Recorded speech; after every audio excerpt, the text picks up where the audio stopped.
My dad had his business in downtown Buffalo. He was in a dry cleaning business. I went to work with my dad on Saturday mornings, early at 6 o'clock. And my job at 6 o'clock in the morning was first to eat breakfast at the local diner, because that was really a cool thing to spend time with my father. And we got to the shop afterwards, and I used to check the dry cleaning machines for all the loose change. All the change I found, I kept. That was my job. And this is going to sound really strange. I knew when I was 17 or 18 years old, I would own my own business. And I looked around and saw men with money, you know, and three-piece suits and button-down shirts, and wow, there's another side of life. And I say this because I come from a lower middle income family. Dad works 6 days a week, 6 to 6, 6 days a week. Food on the table, roof over our head. And I knew I wanted a piece of that. I knew it at 17 years old. And I knew I was going to own my own business. No matter what it was, I was going to own my own business.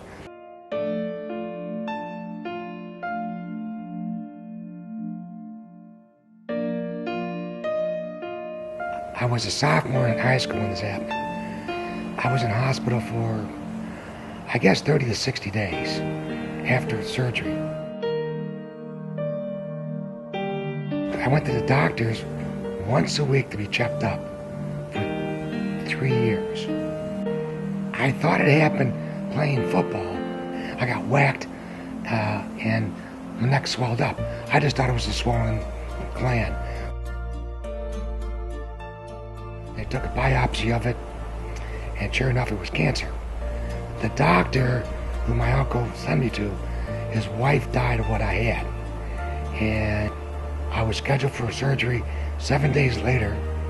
They cut out the tumor, and it was, I was covered from Band-Aids on my forehead almost to my waist. When I finally was up and moving, I had no voice because they cut pretty deep. I shied away from places that were loud as I got older. As I got to be a teenager, 17, 18, I couldn't communicate with anybody. And so it was, so I found ways to adapt, I guess. I realized a little bit later on that I was a pretty lucky guy. I was probably in my mid-20s, because, you know, I shouldn't be here. So what turned out to be a problem gave me strength, because I'm a lucky one. I'm still here. And when things got to be pretty crappy at times, all I had to do was just touch the side of my neck and go, I'm a lucky guy. I got a wonderful wife, great kids. I'm married 37 years. I took away from my glasses really half full all the time. And so there's never really a bad day in my life. There's some uncomfortable ones, like everybody else had, but I don't have bad days. I've always taken the position, life will give you an opportunity. There'll be a brass ring out there. There's a brass ring out there for everybody. But some people see it, some people don't. Some people grab it, some people hesitate. But I see the brass ring. There's always a brass ring out there. But you know, life is not always bad. There's difficulties, and you just have to overcome them. That's all.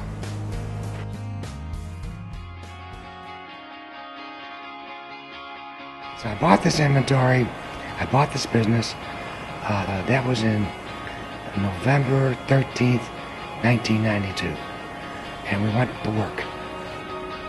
I knew nothing about the business. Little did I know the amount of working capital I had was going to be really, really difficult. In April of 93, I decided to venture out and do an advertising campaign. And this is going to be a major event on a Saturday. We had a storm that came through. The storm ripped out my sign that was outside to the tune of replacement cost of $18,000. In fact, we had bad weather for about 2 or 3 weeks. I did no business. And I was scared to death. I had nothing going out. No money coming in. It wasn't my fault, just circumstances. I lived through the problem and grew my business.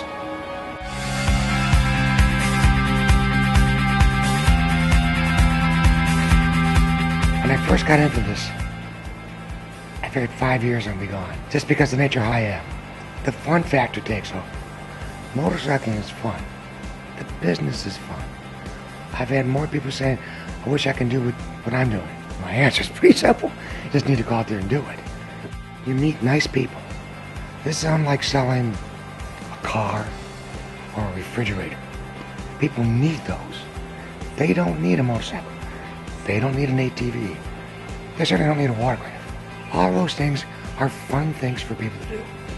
And in this economy and in this time, people want something to escape to. Motorcycle is either good for transportation or escapism. And in today's economy, people need to escape because you turn on TV, it's 100% bad news. You know, turn on music, don't watch TV. You know, what has been the most, I guess, neatest thing about going through this past 3 years?